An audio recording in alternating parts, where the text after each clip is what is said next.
A quarta coisa aqui, eu coloquei esse texto aqui, nós já citamos ele, 2 Timóteo capítulo 2 e verso 15, que fala justamente: procura apresentar-te a Deus como obreiro aprovado, que maneja bem a palavra da verdade, que não tem do que se envergonhar. Então, manejar bem a palavra da verdade, usar esse conhecimento para você poder manejar bem, não é? O nosso manual, que é a Bíblia Sagrada, ele vai fazer com que você seja um obreiro aprovado, uma obreira aprovada. Isso não tem nada a ver, irmãos, com alguém que estudou demais na vida secular ou quem estudou de menos.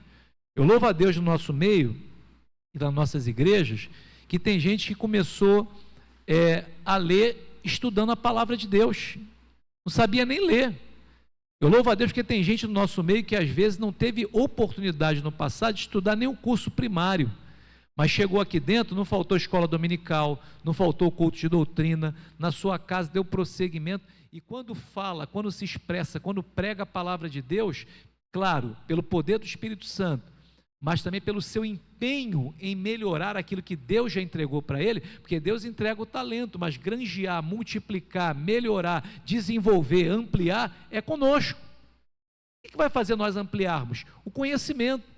Aí você vê gente muito simples em nosso meio, e gente que tem uma sabedoria, e é diferente de conhecimento, ou de informações, muito mais do que pessoas que são formadas lá fora. Nada tem a ver com formação secular, tem a ver com nós entendermos que o crente, quando ele ingressa na sua jornada de fé, a sua jornada é de crescimento, ele não pode parar de crescer. 50 anos de crente, não pode parar de crescer. É isso que o texto aqui está falando. Procura apresentar, procura, cabe a você, né? Cabe a você. Vamos lá. Sem hermenêutica, o que podia acontecer? Sem interpretação do texto, o que podia acontecer? Textos fora de contexto. Quantos aqui já viram isso acontecer? Né? Meu Deus do céu. Chega a dói às vezes, irmãos, que tem uns que é muito forçado. Você lê um texto e é um pretexto para heresia, porque você está justamente usando um texto ali para embasar aquilo que você quer falar.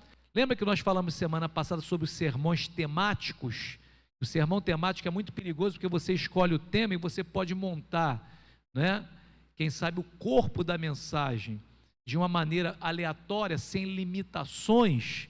Se você não tiver um bom conhecimento de doutrinas, você pode se perder naquilo que você está propondo a colocar ali. É justamente sobre isso, porque o texto fora do contexto, como foi falado pelo presbítero Cosme, é pretexto para heresia. Vamos falar sobre contexto daqui a pouquinho, as dicas do texto. Emoção sem fundamento. Irmãos, é claro que nós somos alma. Por sermos alma, também nós sentimos emoções. Você vai ver pessoas na igreja que choram, outras pessoas que têm uma manifestação de alegria, outras têm outro tipo de manifestação mais corpórea. Nós somos emoção. Mas nós não estamos aqui apenas para mexer com as nossas emoções. Quando você não tem uma interpretação do texto adequada, sabe o que pode acontecer? Ser uma emoção sem fundamento. No domingo aqui o Jailton esteve pregando a palavra de Deus, e ele falou uma coisa muito interessante. Ele falou: pastor Anderson, eu percebi que a igreja de Jardim América aqui, a igreja que o senhor pastoreia, é uma igreja que prestou atenção até o último momento na mensagem. Depois que terminou a mensagem, né, que o povo começou a absorver a mensagem, começou a gerar reação. A reação não foi somente da emoção, né? Que às vezes a pessoa fica tão emocionada, toda a mensagem, deu tanto glória a Deus e falou língua estranha durante toda a mensagem, que chegou no final da mensagem, ela não entendeu o que foi falado, não teve edificação. Então, olha, sem hermenêutica, a emoção pode ser sem fundamento. Agora, quando a emoção é uma reação gerada por aquilo que você entendeu da palavra de Deus, é diferente. Sem hermenêutica, eu corro o risco de ter doutrinas erradas. Está cheio por aí na internet, cheio, cada coisa, irmãos, absurda. Existe embasamento para todo tipo de coisa que você possa tentar entender. E pior, esse tipo de pessoa leva milhões ou milhares de seguidores, tem público para assisti-lo, porque tem pessoas que não estão em busca da verdade, estão em busca de doutores que façam massagem no seu ouvido e no seu ego. Milhares de seguidores, porque não tem uma interpretação. Eu pego um texto ou um versículo e aplico aquilo que eu quero aplicar. Eu não quero entender o que Deus está falando acerca daquele texto. Isso é muito perigoso, porque você tem visto muita gente frustrada. Quantos aqui já não ouviram? Já dando uma pincelada aqui, Filipenses capítulo 4 e verso 13, né? Tudo posso naquele que me fortalece. Quantas pessoas nós já vimos aqui usar esse versículo como um versículo motivacional para conquistas pessoais? Quantos já não ouviram isso? Irmãos, não, eu tudo posso todas as coisas naquele que me fortalece. A pergunta que eu faço aos irmãos, esse versículo é um versículo motivacional para conquistas pessoais? Quantos acham que sim? Claro que não, quando você lê o contexto. E a gente vai aprender aqui que o contexto ele pode ser imediato ou remoto. Às vezes você tem que ler o texto, o capítulo, quem sabe o livro e quem sabe outras partes da Bíblia que vêm explicar melhor o que você leu. Ele pode ser imediato, pode estar no próprio texto, ou pode ser remoto, pode estar em outras partes da Bíblia. Na verdade, Filipenses capítulo 4 versículo 13 aqui, a hermenêutica correta, ele fala justamente sobre contentamento, fala sobre escassez, fala sobre abundância. Paulo está falando de resistência e não de superação triunfalista, falando, eu posso tudo, posso ter muito, posso ter pouco, posso passar escassez, posso ter abundância, eu posso tudo. Ele não está falando de triunfalismo, está falando de resistência.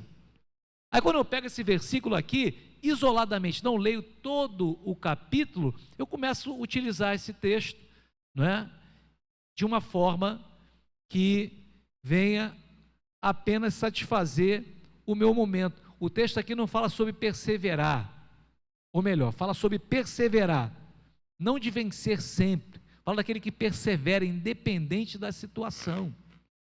Então, irmãos, nós podemos aqui, sem hermenêutica, sabe o que pode acontecer? Manipulação espiritual.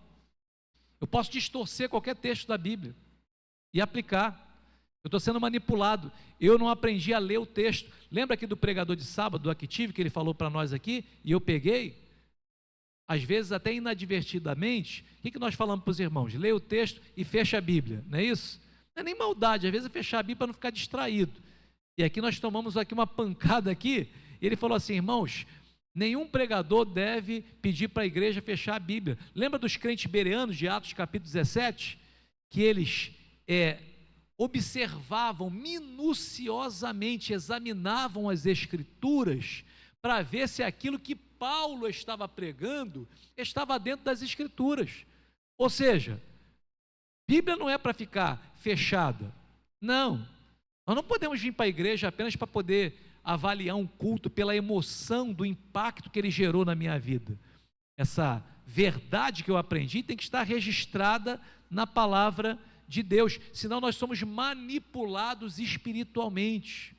Tem gente tirando coelho da cartola, irmãos, tem gente forçando o texto para poder aplicar aquilo que ele quer ensinar.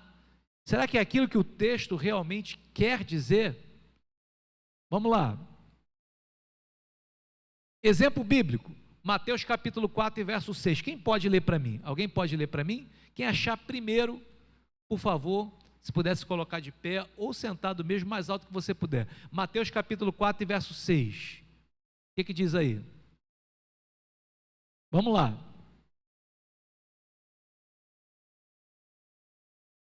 O que diz aí? Vamos lá, pode ler quem achar.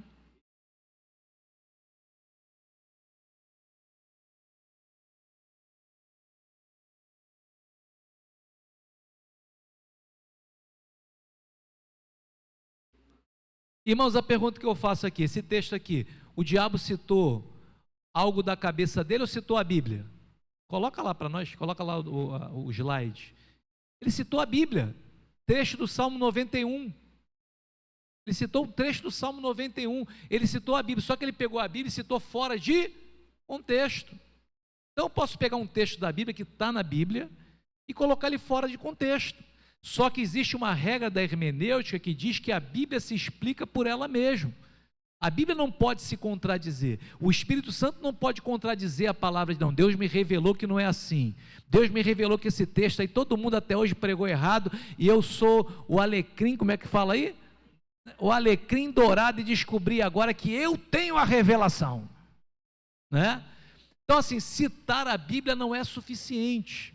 Você pode citar a Bíblia fora de contexto, que até o diabo cita a Bíblia. Nem todo texto citado pode ser uma verdade aplicada. O que nós temos que ter? Peneira.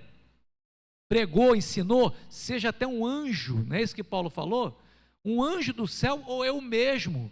Se for fora desse evangelho, que seja anátema. Sabe por quê, irmãos? Se for motivacional, se for autoajuda, se for psicologismo, na hora é até bonito, na hora é até legal, frase de efeito, frase de internet, mensagem requentada, tudo isso é gostoso demais na hora, mas é igual biscoito de polvilho, saiu daqui, não traz crescimento, não traz bênção para a nossa vida, não traz bênção para a nossa casa, não traz sustância espiritual, não é palavra. Tudo isso tem um lugar, mas púlpito é lugar de profecia, de palavra de Deus. Vamos lá, passar mais um aqui, passa para nós aí, por favor, mais um que aqui travou. Esse é um exemplo bíblico. Termos importantes. Primeiro, isso é para a gente poder dar uma pincelada rápida. Hermenêutica, o que significa? Princípios de interpretação.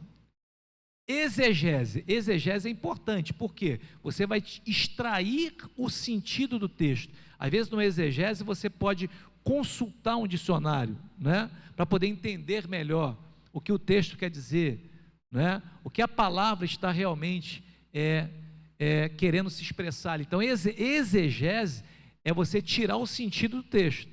Agora exegese é colocar ideias no texto. Isso é um erro. Você coloca ideias humanas no texto, mistura barro, isso é perigoso. Por isso que o vaso de alabastro, né, ele servia para poder guardar as propriedades do perfume, e não era colocado em vaso de barro, porque barro, tudo que você coloca, ele fica com odor e com gosto de barro, tem os filtros de barro, e a natureza humana, né, representada pelo barro, aí você coloca as tuas impressões. Eu fico, irmão, dá arrepio quando alguém pega a Bíblia e fala assim: ah, eu acredito que seja desse jeito, eu acho que é desse jeito. Começa uma achologia que não está no texto. O que o texto diz? O que a palavra diz? O que ela revela para nós? Então, irmãos, são princípios de interpretação. Exegese, tirar o sentido do texto, e a exegese, colocar ideias no texto. Pegar, sabe, pedacinho do texto. Quer ver um exemplo? Parábolas de Jesus. Parábola é uma história do cotidiano que ilustra uma verdade espiritual profunda, da qual nós não entenderíamos se não fosse ilustrado daquela maneira. Jesus pegava uma história que estava acontecendo de um casamento, de um lavrador, estava acontecendo no dia a dia deles, ele pegava aquela história e aplicava princípios espirituais, ok? Toda parábola tem uma verdade central, toda ela. O Evangelho de Mateus tem várias parábolas, o segundo escreveu Mateus, uma verdade central. Mas se eu pegar a parábola de Jesus, que é uma história, e começar a separar versículos dela, para poder cada um versículo ter uma aplicação, irmãos, eu posso fazer uma salada ali e sair totalmente do que Jesus realmente gostaria de dizer. Porque tem parábola que Jesus falou e ele mesmo explicou, não deixou nem a gente interpretar. Parábola do semeador, ele fala lá do semeador e depois ele fala assim, ó, o que aconteceu assim, a ave que tirou a semente é Satanás que rouba a semente dos corações, os espinhos são os cuidados da vida, os pedregais são os problemas que nós atravessamos. Ele explicou. Aí se nós pegarmos aquela parábola ali e começarmos a interpretar separadamente, a gente pode estar fugindo daquilo que a palavra realmente gostaria de nos ensinar, não sermos fiéis à interpretação da palavra. Vamos lá. Princípio 1, vou falar de alguns princípios aqui. O primeiro princípio hermenêutico aqui. O primeiro, a Bíblia interpreta a Bíblia. Eu já falei sobre isso aqui. Qual é a característica de quem está estudando a Bíblia, ensinando, irmãos? não é chegar aqui e dificultar. O caminho deve ser facilitar.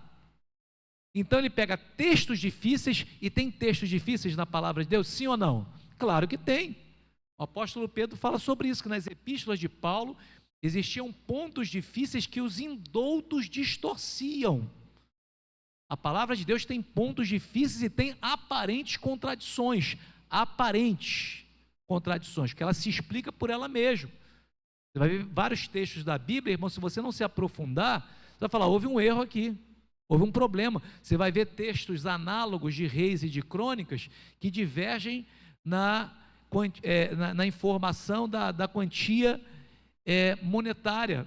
Uma fala de ouro, outra fala de prata, só que o tempo entre um e outro, houve uma... como é que você fala quando você pega um dinheiro e você faz a conversão? Houve uma conversão monetária. Por exemplo, $1 há 50 anos atrás não valia o que $1 vale hoje. Então, assim, aparente contradição, e se explica facilmente se você estudar a palavra de Deus, não é? Então, assim, a Bíblia interpreta a Bíblia. Eu preciso de outro livro para interpretar a Bíblia, sim ou não? Preciso, irmãos, de outro livro? Eu preciso de um outro livro para interpretar a Bíblia? Não, eu não preciso, eu posso ler, vai amplificar, vai melhorar meu entendimento, mas eu não preciso. O cristianismo é diferente de outras religiões, né? Se você for no Adventismo, por exemplo, eles falam que os escritos de Ellen White estão no mesmo patamar do que a Bíblia Sagrada, e é necessário para interpretar as profecias, né? Para quem nunca leu O Grande Conflito, ela fala justamente sobre isso, né? Você vai ver outras religiões, por exemplo, o mormonismo, existe o livro de Mórmon, você vai ver aqueles, geralmente europeus passando na rua, são muito solícitos, gente boa, devem ser respeitados da melhor maneira possível, que eles fazem intercâmbio, geralmente os brasileiros vão para lá e eles vêm para cá, geralmente americanos ou europeus, e ali eles acreditam que o livro de Mórmon é necessário para se interpretar a Bíblia, ou seja, eu preciso de uma revelação extra-bíblica para interpretar a Bíblia. O cristianismo não acredita assim, a Bíblia é suficiente. A Bíblia se explica por ela mesmo, ela é o cânon da palavra de Deus fechado, nós não precisamos de outro livro. Você pode ler outros livros sim, mas nós não precisamos de outro livro para interpretar a própria Bíblia. Quem pode dizer amém? Princípio 2, contexto é tudo. Falei do contexto imediato ou remoto. Tem que ler, vai ler um versículo? Lê antes. Vai ler um capítulo? Lê um capítulo antes, né? Vai ler um capítulo? Lê o capítulo depois, lê um versículo antes, lê o capítulo inteiro, porque o texto fora do contexto, como foi falado aqui, pode ser um pretexto. Não lê somente um versículo. Quantos lembram aqui da caixinha de promessa? Né? E eu não estou falando que Deus já falou comigo várias vezes através da caixinha de promessa, irmão. Várias vezes.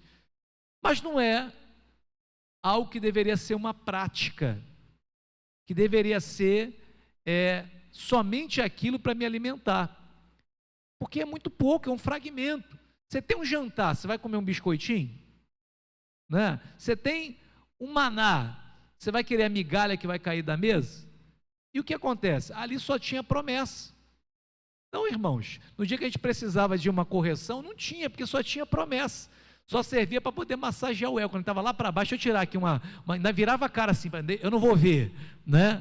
Aí tirava, Deus fala, mas não pode ser uma prática da nossa vida, por quê?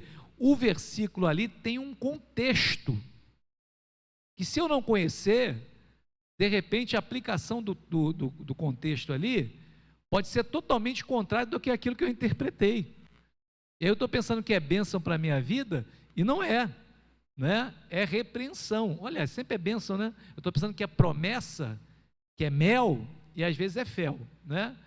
Vamos lá, princípio 3, o que nós precisamos entender para poder ler a Bíblia e interpretar? Que existem gêneros literários. O que é isso? A Bíblia está dividida em assuntos, claro que em capítulos, mas em assuntos. Você vai ter livros históricos, livros poéticos, o Pentateuco, que são os 5 primeiros livros da Bíblia, livros proféticos, profetas maiores, profetas menores, não é isso? O Novo Testamento, o livro histórico do Novo Testamento, que é Atos dos Apóstolos, as cartas paulinas, as cartas gerais e o livro do Apocalipse. O que isso quer dizer? Irmãos, eu não posso usar a mesma regra de interpretação para todos eles. Lê o livro de Cantares lá. Eu sei que muita gente espiritualiza o livro de Cantares, né? Ah, não, ali é uma analogia de Cristo e a igreja. Amém. Ali é uma analogia de Jeová e Israel, do amor de Cristo para com a igreja. Nós ouvimos isso a vida toda, mas se você entender que o livro de Cantares está registrado ali, e ele está falando de algo poético, porém literal que estava acontecendo, você vai ter cuidado na hora de interpretar alguns versículos e aplicar e espiritualizar, que é um outro problema que nós temos. Nós pegamos a Bíblia e às vezes a coisa é tão clara, e a gente pega aquele texto, ele quer espiritualizar, quer dar uma gnose, um mistério, sabe? E o texto é claro, está dizendo, não toques, não comas, não ande desse jeito, não faça dessa maneira, não precisa espiritualizar. A Bíblia tem algumas linguagens, sim ou não? Sim. Primeira, literal. Literal é o quê? O que o texto diz é literal, é aquilo mesmo. A segunda linguagem, simbólica. Você vai ver os símbolos do Espírito Santo, né? Selo, pomba, água, fogo, símbolos. Você vai ver no livro do Apocalipse lá alguns símbolos, as trombetas, as taças, mas também tem uma linguagem figurada. Você vai ver sendo usado figuras de linguagem na palavra de Deus, principalmente no livro de Ezequiel, Daniel e Apocalipse, linguagem figurada. Aí como é que eu pego agora os gêneros que são diferentes e aplico agora a mesma regra de interpretação? Eu falo que tudo é literal. Olha o problema que eu estou arrumando. Se fosse literal, as mulheres não poderiam nem cantar na igreja, que o apóstolo Paulo falou que as mulheres deveriam estar caladas na igreja, não é? E é claro que aquilo não é literal, ele está falando sobre um problema cultural da época que pode se aplicar aos nossos dias, mas era cultural daquela época. A regra de interpretação tem que divergir, tem que diferir, porque se não diferir, se a gente entender que tudo é literal, por exemplo, a Bíblia tem textos inspirados e registros inspirados. Por exemplo, quando Deus estava falando com Jó, ou quando Deus estava falando com Satanás, estava falando com Deus e vice-versa, né? Ali, Satanás fala. Quando Satanás fala, ele estava falando inspirado por Deus? Quando Satanás fala, a fala dele, o registro da fala de Satanás, é uma inspiração divina? Deus inspira o capeta para falar? Não, pelo amor de Deus, irmão. Não, é um registro inspirado, entende? Existe a palavra inspirada, assim diz o Senhor, ali é Deus. Agora existem registros que estão ali, que não foram, aliás, que não foram palavras inspiradas, foram registros inspirados. Se a gente não entender isso, a gente vai pegar o Salmo de número 14 e vai estar lá assim, não há Deus, pronto, base para o ateísmo. Só que um versículo antes, o versículo fala assim, disse o nécio no seu coração, disse o louco no seu coração, não há Deus. Olha o texto e o contexto. Se eu pegar só um versículo e isolar, o que vai acontecer? Eu vou dar base para o ateísmo, não tem Deus. Se for pegar o livro de Eclesiastes e entender, não entender o contexto que ele foi escrito, por que ele foi escrito, por quem ele foi escrito, como é que estava Salomão naquela época. Irmãos, Salomão falou que estava escrevendo e era um homem debaixo do sol. Um homem que estava decepcionado com tudo que ele provou dessa vida, estava melancólico, depressivo, estava comparando a vida dos animais com a vida dos homens. Aí se eu não entender isso, vou ver lá escrito, sabe o quê? Qual é a diferença que tem do fôlego do gato para o fôlego do homem? Se ambos vão para o mesmo lugar, foi isso que ele falou. O que faz a diferença trabalhar de sol a sol? Se eu não entender como é que estava a mente dele naquele momento e qual é a aplicação para a nossa vida, é justamente essa, porque ele terminou dizendo, né, tudo é vaidade, tudo é passageiro, e ele entendeu que de tudo que ele provou, o que valia a pena era temer a Deus e observar seus mandamentos. Irmãos, nós precisamos do básico, não é muita coisa não, é continuar a escola dominical, é perguntar ao professor, não entendeu? Né? Hoje tem tanta possibilidade de nós aprendermos um pouco mais, para não pegar um texto aqui e jogar no povo de qualquer maneira e não trazermos o povo a verdadeiramente um aprendizado da palavra de Deus. Então ali estão princípios e gêneros literários. Narrativo, qual o texto narrativo? Gênesis, quem escreveu Gênesis? Nós acreditamos que foi Moisés, não é isso? Nós acreditamos. Só que Moisés estava lá na criação? Quando Adão foi criado, ele estava lá? Como é que Moisés escreveu? Tradição oral ou inspiração? Tudo indica inspiração, não é isso? Ele estava narrando algo que ele não viu, então é narrativo. Ele não viu aquilo acontecer, ele não viu a criação, mas ele foi inspirado, não é? Para poder escrever o texto do Gênesis. Poético, livro poético. Quais são os livros poéticos? Quem pode me ajudar aí? Vamos lá. Pode falar aleatoriamente, não precisa ser na ordem não. Vamos lá.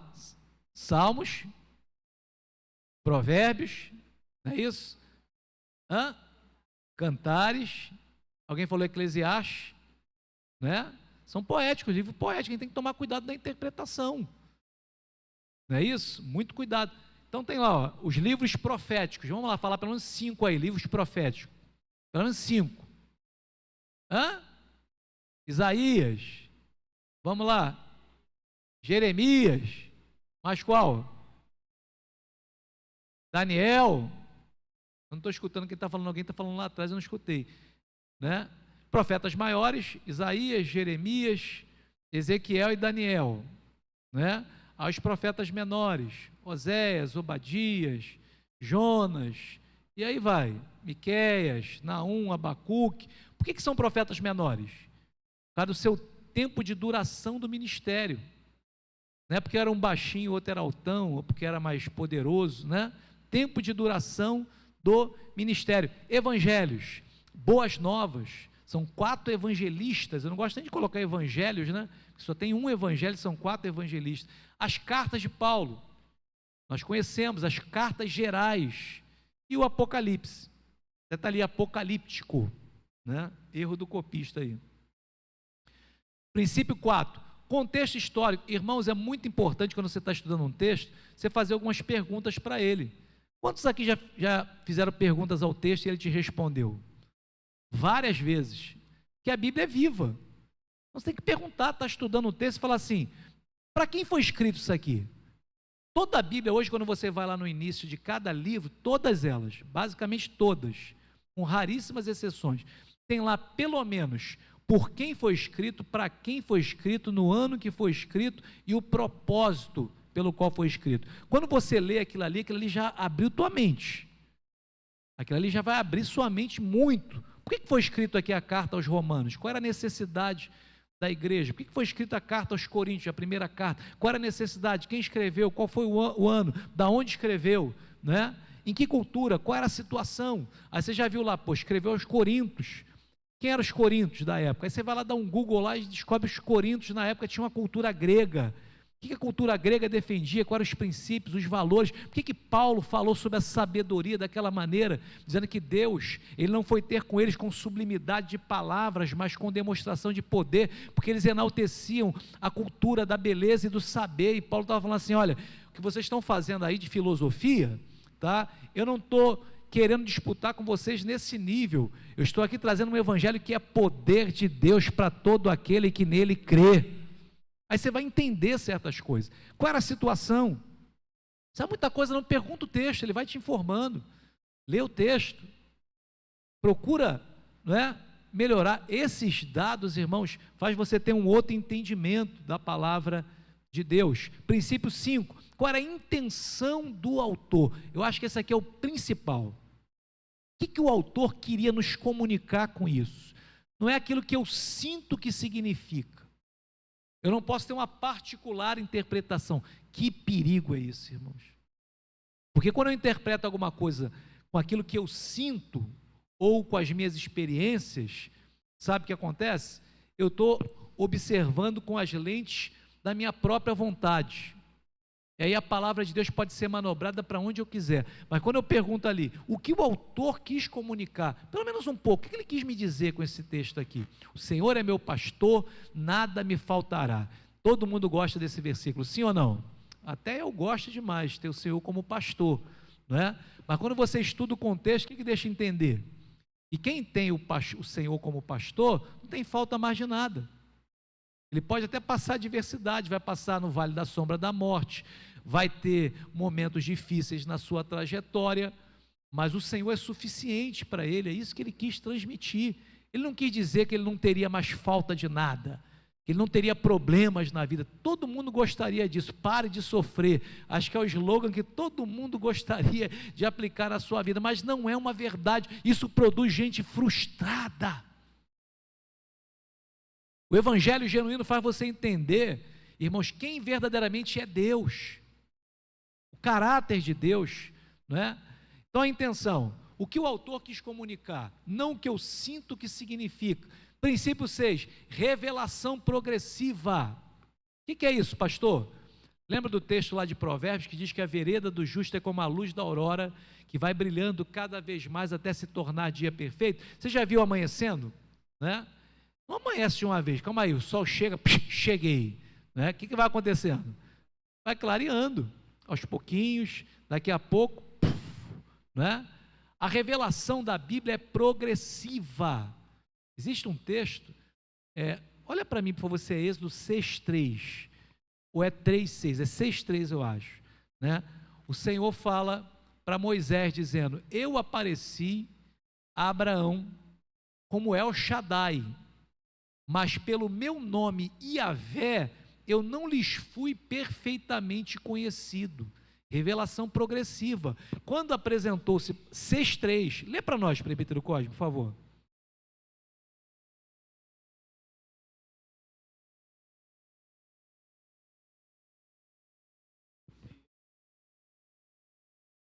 Então, olha só, ele apareceu Abraão, Isaac e Jacó, os patriarcas, mas como quem? Como El Shaddai. Mas como Deus da aliança, como Iavé, ele não tinha se dado a conhecer por eles. Por quê? Estava amanhecendo ainda. Estava amanhecendo. Aonde a revelação tomou força? Quem é o sol da justiça? Quem é o sol da justiça? Malaquias 4,2 fala, para vós que temeis o meu nome, nascerá o sol da justiça. Quem é o sol da justiça? Jesus, irmãos. Jesus é a revelação plena de Deus. Até Cristo, a revelação era progressiva. Então você tem que entender que às vezes algumas pessoas vão falar algumas verdades na Bíblia que era de acordo com o conhecimento dele. Vou dar um exemplo aqui. Sol para em relação à Terra? Como é que é esse movimento? O Sol está parado ou a Terra que está parada? Segundo a teoria heliocêntrica, o Sol em relação à Terra estaria parado e a Terra tem os seus movimentos ao entorno do Sol. Só que o texto fala que Josué orou e a lua parou em Gibeon e o sol parou em Aijalon. É mais ou menos isso aí, não é? Aí ele deve ter tido um movimento interplanetário para aquilo acontecer, para que não houvesse o choque dos astros, né? Eles tinham esse conhecimento cosmológico que nós temos hoje? Então é natural que alguém que não conhecesse ciência falasse de algo figurado, aproximado no entendimento dele, porque a revelação, ela é aos poucos. A lei foi para um tempo, a graça é para outro tempo. Hebreus capítulo 11 fala que, capítulo 10, fala que os tipos do Antigo Testamento, as festas do Antigo Testamento eram sombra das coisas que haviam de vir, sombra das coisas futuras. O que isso quer dizer? Quer dizer que se manifestaria em Cristo. Sombra é apenas uma imagem aproximada. Se eu estiver aqui contra uma luz, vai ter a minha sombra. Quem sabe alguém vai até falar, parece, pela silhueta, parece até pelo formato, parece que é o pastor Anderson, parece. Mas não tem como saber com perfeição, é só uma imagem aproximada, é uma sombra. Mas é a sombra de quem? Está apontando para quem? A revelação progressiva. Coloca para nós, tem como colocar Hebreus capítulo 1, verso 1 e 2, por favor? Olha o que diz aqui. Havendo Deus antigamente falado muitas vezes e de muitas maneiras aos pais pelos profetas, a nós falou-nos nesses últimos dias pelo Filho, verso 2, a quem constituiu o herdeiro de tudo, por quem fez também o mundo. Deus falou aos pais através dos profetas e diversas maneiras. Mas nos últimos tempos falou através de Cristo, a revelação perfeita de Deus. Irmãos, interpretar a Bíblia sem ter Cristo como o vetor de tudo isso, a mola principal, o eixo principal da história, nós ficaríamos perdidos. Cristo é a chave hermenêutica de toda a Bíblia. Toda a Bíblia é interpretada através e por meio de Cristo. Você encontra Cristo em toda a Bíblia Sagrada. Vamos lá. Regras e práticas. Leia várias vezes. Quer pegar um texto? Coisa prática. Não lê uma vez só, não. Outra coisa que nós fazemos muito é repetir o que os outros pregam, sem confrontar. Fazemos demais isso, irmãos. Quantas vezes nós não pregamos que a carruagem levou Elias para o céu, né? E a carruagem, irmão, lê o texto, vê o que o texto fala, não é isso? Outra coisa aí que pregava, sempre a gente ficava, não cai uma folha da árvore, se Deus não mandar. É um princípio, só que não tem na palavra de Deus, irmãos. Eu já desafiei muita gente no decorrer desses anos me mostrar, que se me mostrar eu mudo minha opinião. Eu sei que tem gente rindo que você já pregou e falou que estava na Bíblia. Normal, quem nunca? Não é? Quem nunca? Só que depois que você aprende, aí você evita falar coisas que a Bíblia não está registrando. Você ouviu alguém falar, aí sabe o que aconteceu? Passou para frente, não leu. Irmãos, precisamos ler várias vezes. Hoje nós temos uma facilidade de ler em várias versões. Se você puder, quando comprar mais de uma Bíblia, compre mais de uma versão. Os irmãos percebem que de vez em quando eu estou aqui ensinando, eu peço para ler numa versão, peço para poder apresentar na outra, porque tem versões que ficam melhor explicado o que o texto quer dizer. Tem muita gente que fala que a King James é a melhor versão, não é? Eu digo que tem textos que na King James ficam obscuros. Ou seja, e fica melhor na RC, na Almeida Revista Corrigida. É bom você ter mais de uma versão. Quando você for ler um texto, coloca lá na tua mesa mais de uma versão. Irmãos, nós não podemos ter essa pecha, essa marca em nós que crente assembleano é preguiçoso para leitura. Não podemos ter isso não é? Nós precisamos ser o povo da Bíblia, o povo que lê a palavra. Não pode ler outro livro, leia a Bíblia. Leia o texto mais de uma vez, compare versões, use concordância. Eu não tenho livro nenhum, não tenho dicionário. Toda a Bíblia tem uma conferência e uma concordância. Você olhar lá embaixo, você vai ver uns numerozinhos ou umas letrazinhas que estão lá nos versículos, que lá embaixo tem a correspondência. Aquilo ali é justamente a concordância ou a conferência dos textos que estão ali. Se você pegar só essas letrinhas aqui, tem alguém que tem uma Bíblia que tem isso? Né? Tem alguém? A minha que eu tenho aqui não tem. Mas geralmente tem, aí lá embaixo tem aqueles versículos, tem, irmã Socorro? Ah lá embaixo, né? O que é isso aqui? É justamente essas letrinhas que estão aqui em cima, né? Por exemplo, aqui do pastor André, deixa eu ver aqui, essa é de estudo, né, pastor André? Essa já tem o capítulo e o versículo. Tem umas que não tem capítulo e versículo, tem uma conferência, às vezes é uma letra, um número. Se você pegar o correspondente lá embaixo, você vai ver uma cadeia de versículos, uma cadeia temática. Essa cadeia temática, se você não tiver uma concordância, se você puder comprar uma boa concordância, amém, uma Bíblia Thompson, que é de cadeia temática, amém. Se não puder, usa a que você tem. Começa com as 5 pedrinhas de Davi, irmão, depois vai crescendo, daqui a pouco vai formar uma biblioteca. Tem um aplicativo hoje, olha só que maravilha, irmão. Hoje tem aplicativo de graça. Você baixa lá uma concordância Strong, que é excelente. Aí você pega um texto desse, deixa eu ver lá em outras partes da Bíblia o que esse texto diz aqui. Você vai estudar, não é? Ore antes de estudar. Isso aí é claro que nós devemos fazer. Se não orar, se não depender, a Bíblia é o único livro que quando nós lemos o autor está presente do nosso lado, né? Você vai comprar lá um livro de Monteiro Lobato, foi no Monteiro Lobato, só que vem na cabeça agora, né? Ele não vai estar mais do nosso lado. Se ele tiver, repreende que é demônio. Mas, quando você estuda a palavra de Deus, o autor está contigo. Quem pode dizer amém? João 16:13, coloca para nós. Eu nem sei o que diz o texto aqui, eu coloquei ali, mas deixa eu ver. Acho que o Espírito vos lembrará tudo quanto vos tenho falado. Deixa eu ver se é isso aqui. João capítulo 16 e verso 13. Mas quando vier aquele Espírito da verdade, ele vos guiará em toda a verdade, porque não falará de si mesmo, mas dirá tudo o que tiver ouvido e vos anunciará o que há de vir. O Espírito Santo não dá cola. Ele lembra aquilo que você estudou. João 14, 26, se não falha a memória, coloca para nós. João 14, 26. Mas aquele Consolador, o Espírito Santo, que o Pai enviará em meu nome, vos ensinará todas as coisas e vos fará lembrar de tudo quanto vos tenho dito. Tudo que Jesus ensinou, a palavra de Deus, o Espírito Santo iria lembrá-los. Não fica esperando ele falar no teu ouvido. O que eu vou falar agora, Espírito Santo? O Espírito Santo não é um ponto eletrônico que vai falar com... Não, nada disso. Ele vai lembrar, vai trazer à tona, não é? Coloca para nós lá. Volta, por favor, para o slide que a gente está terminando. Então, vamos lá, a próxima aqui. Regras práticas, passa mais uma aí. Erros comuns. Primeiro, tome cuidado com os versículos isolados. Sempre leia o texto todo, né? Eu confesso que eu preciso melhorar um pouco nisso, quando eu leio com a igreja.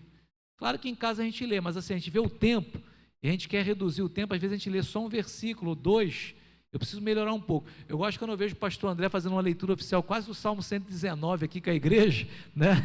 E eu falo assim, é desse jeito, você está lendo o texto todo, lê o texto, explica o texto, e aplica o texto, não é? Vamos lá, alegorias exageradas. Você tem 40 minutos para pregar, aí você conta mais ilustrações, parábolas, claro que a ilustração, a parábola, às vezes uma questão cultural, científica, uma pincelada de, quem sabe, você observar uma palavra no original, tudo isso faz parte de você compor uma mensagem. Mas quando você se exagera nas alegorias, nos testemunhos, às vezes o testemunho não tem nada a ver com a mensagem, é para encher linguiça, e a pessoa vai falar porque ela já não sabe mais o que falar. Deixa eu contar meu testemunho. Já contou o testemunho 300 vezes, e não tem nada a ver com a palavra. Pior de tudo é isso, se tivesse a ver com a palavra, amém, não é? 40 minutos você tem que explorar bem. Por que o repertório fica pequeno? Porque não lê, não se aplica, não é?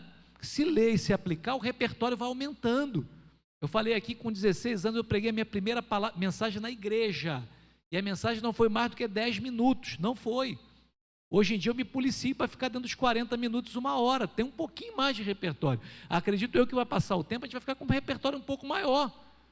É normal, o repertório o Espírito Santo vai tendo mais repertório para poder utilizar. Então, quando pegar para pregar, irmãos, é a oportunidade da tua vida. Já viu gente que não se prepara, é relaxado, recebe uma oportunidade, faz de qualquer jeito, de qualquer maneira, né? É a oportunidade da tua vida. Chamou para quê? Saudação, 5 minutos, é os 5 minutos da tua vida, melhor que você puder fazer. São 30 minutos que foi dado, é o melhor da sua vida. Eu coloquei ali, revelações sem Bíblia, né? Isso aqui é um perigo. Tem que tomar muito cuidado, porque a Bíblia, irmãos, é a revelação suprema, é a profecia suprema. Quando ela está sendo ministrada, a não ser que Deus fale com o ministrante, a primazia da palavra de Deus. Então você tem autoridade, se quando estiver pregando a palavra de Deus, alguém se levantar para profetizar no meio da mensagem, com carinho e respeito, falar, cala a boca. Claro que eu estou brincando, né, irmãos? Com carinho e respeito, falar assim, ó, segura um pouquinho aí, irmão. Eu quis chocar os irmãos. Segura o rolo aí, a pessoa fica igual, né? Vai ter um momento, calma. Depois de você ministrar a palavra, a pessoa tem liberdade de entregar. Nós somos pentecostais, porém, somos educados pela palavra.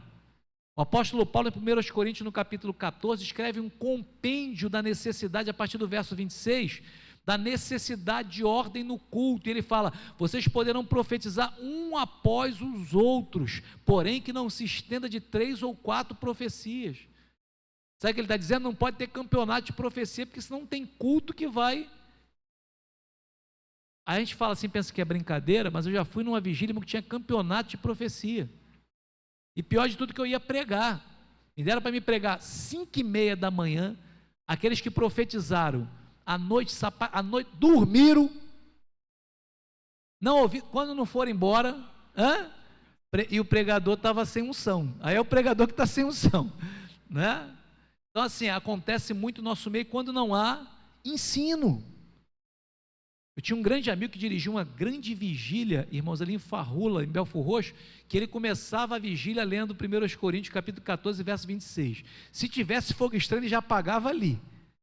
Agora, se alguém superasse aquele texto de Paulo, que Paulo vem de pau de quina na canela, é porque era vaso mesmo, aí não tinha como falar. Superou aquele texto ali, né? Fala assim, ó, não tem como lutar com aquilo que é de Deus, né? Mas a palavra é a profecia suprema, ela é primazia em nossos cultos. Eu já falei da falsa aplicação, né, da falsa interpretação e da falsa colocação. Falsa aplicação é aplicar textos que é para um outro povo, por exemplo, textos que são para Israel, aplicar para a igreja, tem que tomar cuidado, né? Falsa interpretação é eu pegar o texto e explicar aquilo que o texto não quer dizer. Falsa colocação é eu colocar em tempos diferentes. Por exemplo, nós sabemos que na escatologia, depois do arrebatamento, tem uma sequência de eventos que acontecerão. Tem uma colocação, um tempo para cada um. Eu não posso colocar o milênio na frente do arrebatamento.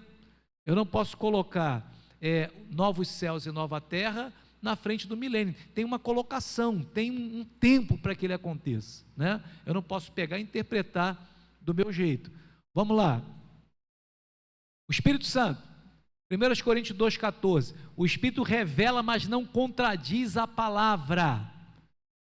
Irmão, não tem muito tempo, tem muito tempo, deve ter uns 20 anos atrás isso, um certo pastor daqui do Brasil foi para os Estados Unidos, talvez os de mais antigos vai lembrar, ele lançou um livro lá, acabou o ministério dele, aqui ele era uma benção, irmãos, que ele disse que, nesse livro, que ele era a quarta pessoa da Trindade.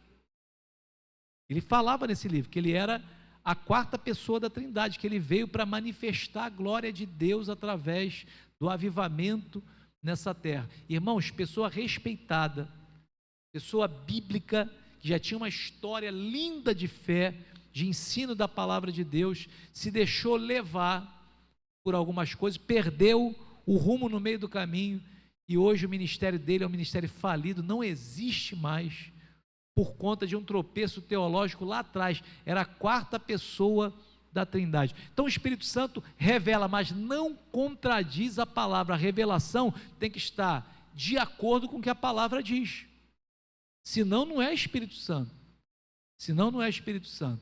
Vamos lá, para a gente poder finalizar. A hermenêutica não esfria o Espírito, ela protege a verdade. Quantos aqui já ouviram falar, você vai estudar, você vai esfriar? Você vai fazer teologia, você vai ficar menos crente, né? A teologia, ela protege a verdade. Você aprende ali, né, a justamente apagar o fogo estranho. O fogo estranho tem que ser apagado. Mas o fogo verdadeiro, irmãos, palavra de Deus não apaga, não esfria. Vamos lá. Erros do púlpito brasileiro. Isso aqui eu tenho que correr porque a gente precisa falar disso aqui. Primeiro, pregação motivacional disfarçada de bíblica, mensagens com autoajuda, psicologia popular, frases de efeito, mas pouca exposição bíblica. Problema, alimenta emoção, mas não gera raiz espiritual. Frases de efeito, psicologismo, mexer com o povo, psicologia popular, autoajuda, mas Bíblia que é bom, neca, como diziam os antigos. Vamos lá. Problemas do púlpito brasileiro, erros, uso de versículos fora do contexto, muito comum, versículo isolado como slogan, promessas absolutizadas, isso aqui nós vamos falar daqui a pouquinho, mas isso aqui é sério demais, que eu pego uma mensagem, por exemplo, crê no Senhor Jesus e será salvo tu e tua casa, não é? Irmãos, eu não posso tornar aquilo absoluto, existe um livre-arbítrio na pessoa. Aí alguém da minha família, né, que sirva a Deus anos, optou em não entregar a sua vida a Cristo, que é a opção dele. Claro que quando uma pessoa tem um testemunho, traz a fé para dentro da família. Evidentemente, a possibilidade de outras pessoas virem, principalmente quando é o homem da casa, isso é pesquisa, tá? Isso é pesquisa. Ele tem a possibilidade de trazer maior parte da família dele, mas não é um absoluto. Aí uma pessoa que crê em Jesus é fiel, uma pessoa desce à sepultura e não se entregou a Cristo, pelo contrário, muitas das vezes desce até blasfemando. Essa pessoa vai achar que a palavra de Deus não é verdadeira, porque alguém falou para ela que isso era um absoluto. Se você crê, toda a tua família vai ser salva. Isso é perigoso demais. Resultado, crentes frustrados quando não veem o milagre prometido. Você já viu algum crente em Jesus Cristo passar fome? Você já viu? Eu já vi. Missionários no campo de trabalho, né, passar necessidade. Ficar um dia sem comer, ficar 2 dias sem comer. Só que a Bíblia fala assim: fui moço e hoje sou velho. Quem falou isso? Olha só. E eu nunca vi um justo nem toda a sua descendência. Quem estava falando que nunca viu? Foi Davi, irmão. Então tem que tomar cuidado. Eu não estou dizendo aqui que a gente tem que viver na miséria, não. Acho que miséria é uma mentira do diabo. Mas passar momentos. Quem nunca aqui, que servindo a Deus, já passou momentos de aperto que às vezes não tinha o que comer? Passamos. A gente pode passar escassez, e às vezes até esse momento a gente é provado naquela situação, né? E você olhar assim e falar assim: o último grão foi embora, né? Condição social do país, o pecado que Adão cometeu, situações que Deus permite para nos moldar, para ver onde está a nossa fé. Eu não estou dizendo que isso tem que ser uma verdade eterna na nossa vida, que miséria para mim é uma mentira do diabo, mas eu tenho que tomar cuidado com esse absoluto, que eu já vi gente pregar no púlpito, sabe o quê? Irmãos, crente não pode passar por isso. Eu fico preocupado. Davi estava falando no contexto dele. Vamos ler o texto e o contexto, que ele nunca viu, mas ele não está dizendo que não poderia acontecer, que não poderia ocorrer. Quem está entendendo pode dizer amém. A gente não pode tirar o que a Bíblia fala, o que ela não fala. Vamos lá. Crente frustrado quando não vê o milagre prometido. Estou partindo para o final, irmãos. Outra coisa que é pregado nos púlpitos brasileiros: evangelho centrado no homem, frases típicas: Deus vai realizar seus sonhos, você nasceu para vencer. É mentira? Não é mentira. Porém, não se pode basear o ensino da palavra, uma igreja saudável, apenas nesses pressupostos. Não é uma mentira o que está sendo falado ali. Só que quando eu coloco o ser humano no centro, e eu tiro o propósito de Deus, isso é muito perigoso. Isso é perigoso demais. Deus é fiel a mim. Foi pregado aqui esses dias, né? Tu és fiel. Onde que a Bíblia diz que Deus é fiel a mim? Não existe. Fala que Deus é fiel à sua palavra. Aí olha só como é que eu estou tirando Cristo do centro. Eu estou dizendo que Deus não é fiel a mim? Não, Deus é fiel às promessas, a palavra dele. Enquanto eu estiver debaixo da palavra, ele vai honrar, não é?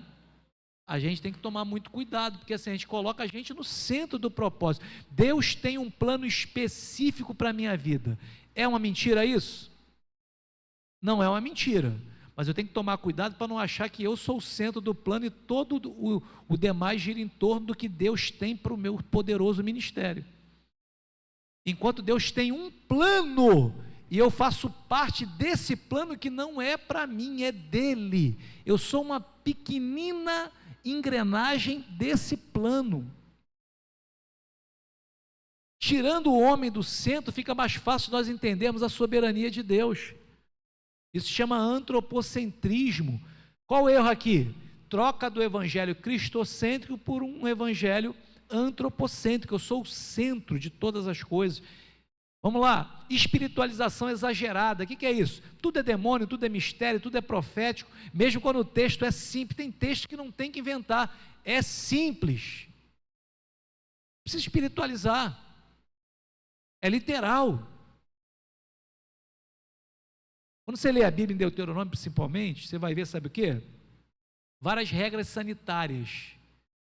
Deus estava preservando um povo que estava no meio do deserto. Então ele ensinou aquele povo a comer, ele ensinou aquele povo a enterrar os seus dejetos. A gente estava falando sobre isso esses dias, falou que eles deveriam enterrar as suas fezes, está na Bíblia. Depois que fizesse no deserto, enterrar, não deixar exposto.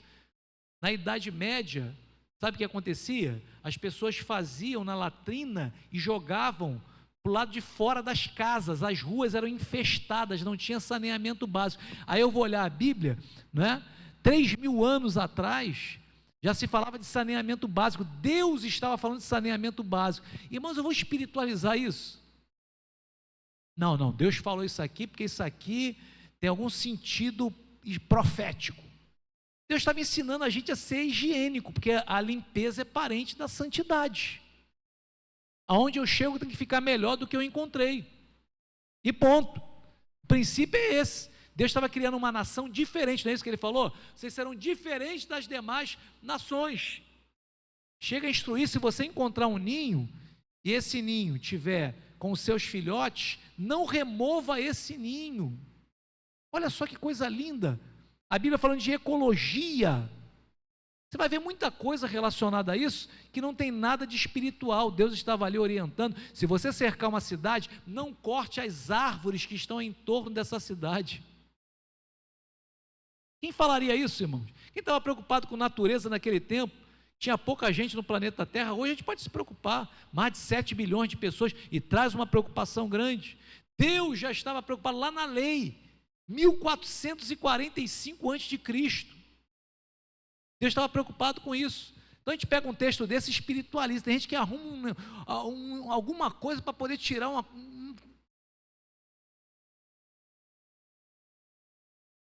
Tem que ter cuidado? Claro que tem. Eu posso distorcer aquilo ali. Tem princípios que eu posso tirar para a minha vida? Sim, mas o que o Senhor queria falar? Então deixa eu aplicar agora. Irmãos, até a circuncisão, que era determinado para todo judeu ao 8º dia, até a circuncisão tem razões médicas. Já foi provado que o 8º dia é o dia que a criança tem o maior índice de coagulação do sangue, já foi provado. Já foi provado que as crianças ou os homens adultos que se circuncidam ou faz a cirurgia do prepúcio, tem muito menos doenças nessa área, já foi provado, por isso que aconteceu com os judeus.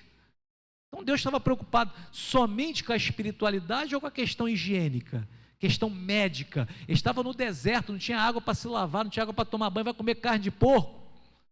Hoje tem limão, você pode passar, pode higienizar, o porco é criado diferente. Tem gente que não come carne de porco e eu respeito, tem que tomar cuidado mesmo, mas não pode espiritualizar isso. Tem gente até glória a Deus aí, pode comer, pastor, carne de porco? Aleluia, eu gosto de pernil, né? Mesmo quando o texto é assim, vamos lá, falta de profundidade bíblica, vocês me aguentam mais 10 minutos? Quem pode dizer amém? 10 minutos, falta de profundidade bíblica, sintomas, mensagens curtas e rasas, pouca leitura da Bíblia, muito testemunho e pouca palavra, são sintomas. Isso aqui está bem pequenininho, mas eu vou tentar ler aqui. Cultura de espetáculo, né? Aquela questão que nós temos visto, principalmente no Brasil, os cultos shows, os eventos, a cultura dos promoters evangélicos, é aquele resultado imediato daquilo que a pessoa vai fazer, tem que ser sempre extraordinário, impactante, e aí o púlpito está virando show, performance, entretenimento, gritos sem conteúdo e técnicas emocionais. Não estou generalizando, existem eventos extraordinários, mas eu não posso resumir minha vida cristã e o púlpito de uma igreja a somente isso. Isso não alimenta a vida espiritual. Você vai ver isso, resultado da saúde espiritual dessa igreja, dessa pessoa, que só fica de evento em evento. Sabe o que acontece? Ele virou um consumidor. Então ele fica um tempo na igreja, ele chega na igreja, é muito bom, porque a palavra é boa, tem um louvor legal, ele começa a consumir, só que chega um tempo ele enjoa, porque vem os problemas, e igreja, irmãos, não é lugar de consumir, não é shopping, é lugar de servir, é lugar de família. Tem problema na minha família, é o problema que vai nos fazer crescer. Às vezes parece que a gente está enjoando do ambiente, é que Deus está falando assim, você está entendendo o que é igreja é isso. Às vezes parece que você está enjoando daquilo que está acontecendo, parece que acontecem as mesmas coisas, mas é Deus nos forjando, porque eu não sou consumidor, eu sou adorador, eu sou servente e mordomo da obra de Deus. Então acontece muito isso, aqui a gente tem que tomar cuidado.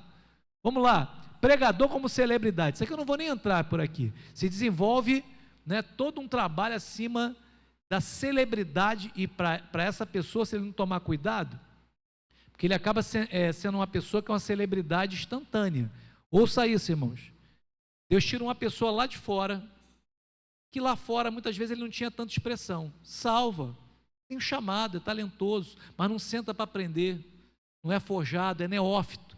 Um dia ele coloca ele no púlpito, ele faz, mexe com o povo, aquilo entra no coração dele, ele começa a entrar nos banners, nos cartazes, e eu não estou generalizando, ele começa a ver que lá fora ele não era uma expressão, e aqui dentro ele se torna uma expressão, só que agora ele desistiu de sentar para aprender, já não obedece pastor, já não dizima na igreja dele, já não participa de culto de doutrina, porque ele tem muita agenda, muitos eventos para poder participar, e não tem mais tempo para esse tipo de coisa. Nós estamos construindo uma celebridade, alguém que vai inflar o ego ministerial, e vai ser um grande problema para a igreja. Seguidores ao invés de discípulos. Se mede hoje, né, o sucesso de um ministério pela quantidade de seguidores que a pessoa tem. E eu não estou dizendo que seja ruim, é uma ferramenta. Púlpito como plataforma pessoal, para desfilar talentos pessoais. Vamos lá. O que está acontecendo? Falta de temor bíblico, muito conforto e pouca confrontação. Quando o púlpito perde a Bíblia, a igreja perde o rumo, porque a Bíblia não é mais suficiente, tem que ter mais alguma coisa para a gente, tem que ter um entretenimento, uma performance diferenciada, não é mais suficiente. E aí quando a gente perde isso, irmão, nós perdemos tudo. O que precisamos fazer? Formar pregadores, não animadores. O pastor William teve uma iniciativa alguns anos atrás, a escola de pregadores, que foi excepcional, porque ele viu que no nosso campo estavam se levantando muitos pregadores, só que se não tivesse uma formação, se perderia, porque vai para o mundão, irmão, só tapinha nas costas, não tem mais confronto, não tem tratamento.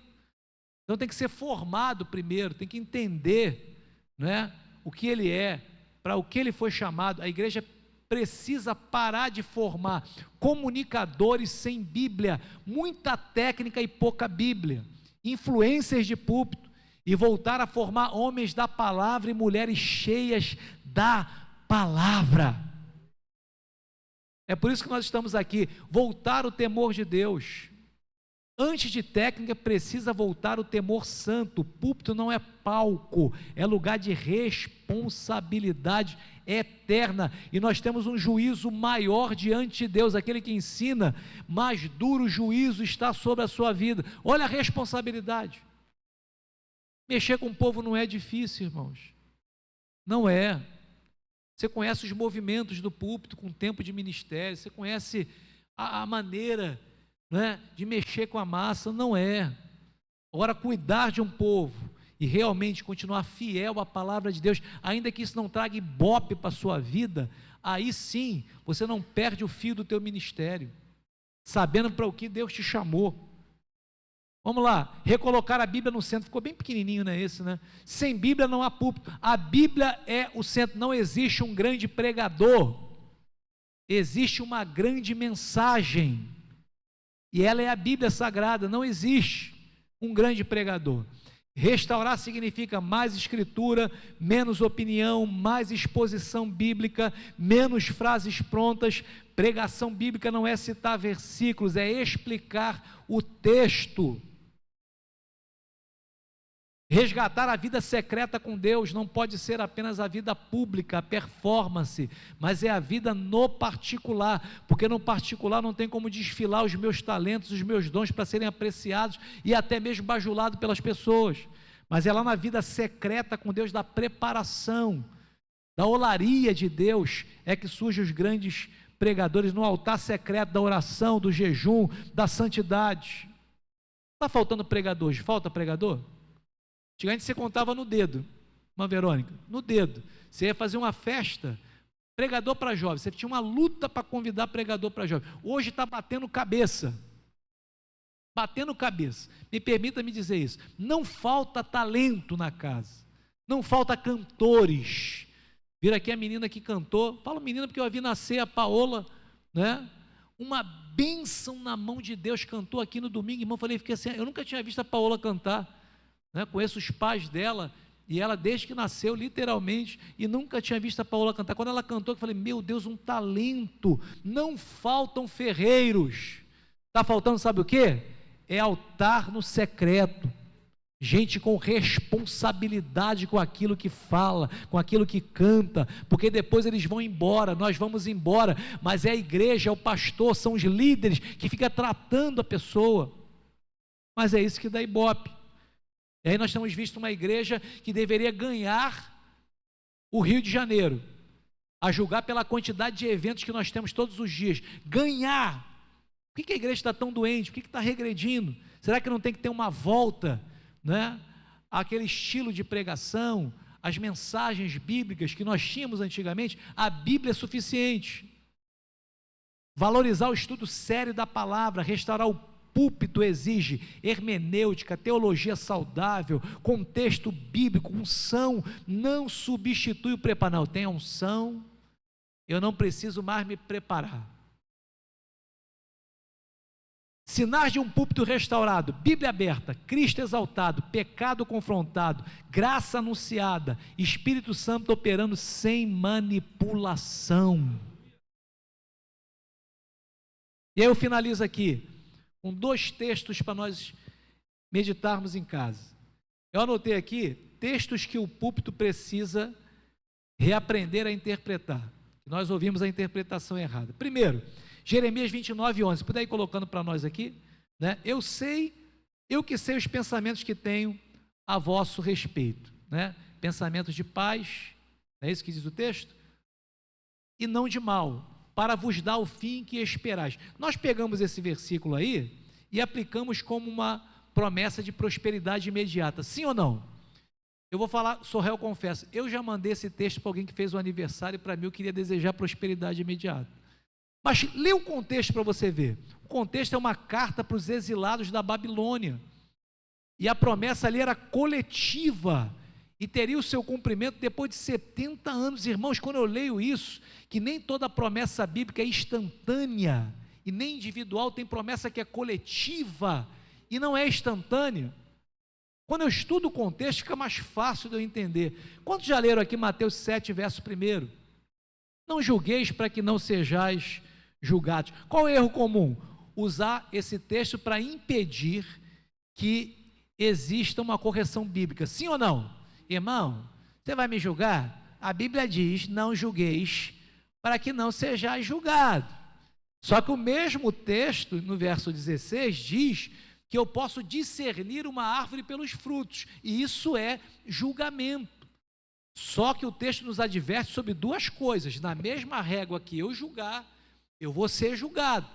E a segunda coisa que ele me adverte aqui, é que ele condena o julgamento hipócrita, aquela pessoa que aponta para o outro, mas está fazendo coisas piores do que o outro está fazendo. Jesus condena o julgamento hipócrita e adverte que com a mesma régua que a pessoa vai julgar, ele vai ser julgado. E muito mais do que isso, ele fala assim: vocês não podem condenar uma pessoa. Nós não temos o poder de condenar. Aquela pessoa vai para o inferno. Eu não posso falar isso, né? Vamos lá, outro texto aqui, bem rapidinho. 3 de João, versículo 2. Eu já usei esse texto aqui em aniversário. Desejo que te vá bem em todas as coisas e tenhas saúde. Esse texto aqui é muito usado na teologia da prosperidade, muito utilizado, mas na verdade era uma saudação epistolar ou de cartas comum naquela época. Era uma saudação comum. Eu posso usar isso para poder destinar uma pessoa? Claro, é o meu desejo. Eu vou parafrasear aqui, vou usar para essa pessoa, mas eu tenho que tomar cuidado para não tornar isso uma promessa universal ou absoluta de riqueza e de saúde sobre a vida da pessoa. Ficaremos aqui, irmãos, a noite toda, falando sobre isso. A última aqui, João 14, 12. Olha o que diz o texto aqui: vocês farão obras ainda maiores do que essas. Quantos aqui já viram gente pegar esse texto aqui e falar assim: não, se Jesus curou um paralítico, né, eu vou curar alguém que está tetraplégico, é maior do que Jesus, né? Só que o texto está falando da missão da igreja. Quando você lê o contexto, Está falando que o alcance do ministério da igreja de Jesus foi um alcance da Judéia, da Galiléia. O alcance depois do Pentecostes seria um alcance no mundo todo. Obras maiores ali, não está falando, irmãos, apenas na intensidade, mas na extensão, no alcance global. Parece coisa simples, mas nós continuamos, pode falar, homem de Deus. Claro que não, nós não somos sensacionistas, mas a gente não pode se colocar num patamar, que eu já vi gente se colocar num patamar maior do que Jesus.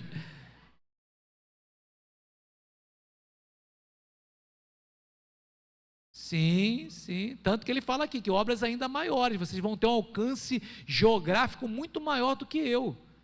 Por isso que ele pegou 12 para treinar e falou assim, o alcance de vocês, de multiplicação, vai ser muito maior, não é? Eu estou dizendo pegar esse texto aqui e fazer uma falsa aplicação dele. Tem que tomar cuidado. O que nos impediria, já nos ajudaria bastante a cometer menos erros? Ler o texto, ao invés de ler só o versículo. Já seria meio caminho andado. Pegar o texto, ler uma vez, 2 vezes, não somente quando vai pregar, né? Não entendeu, volta nele, marca o que você não entendeu lá na Bíblia. Procura alguém, se não tiver um dicionário bíblico, vai, estuda novamente. É melhor você ter esse entendimento do texto do que você ter um entendimento errado de várias coisas. É melhor você entender um texto bem do que você entender muitos textos de uma forma equivocada. Meus irmãos, que Deus abençoe a todos nessa noite. Eu confesso que eu refrei meu lado pregador aqui também, para dar esses estudos para vocês, que todo mundo fica quietinho, né? Eu gosto de glória a Deus e aleluia, mas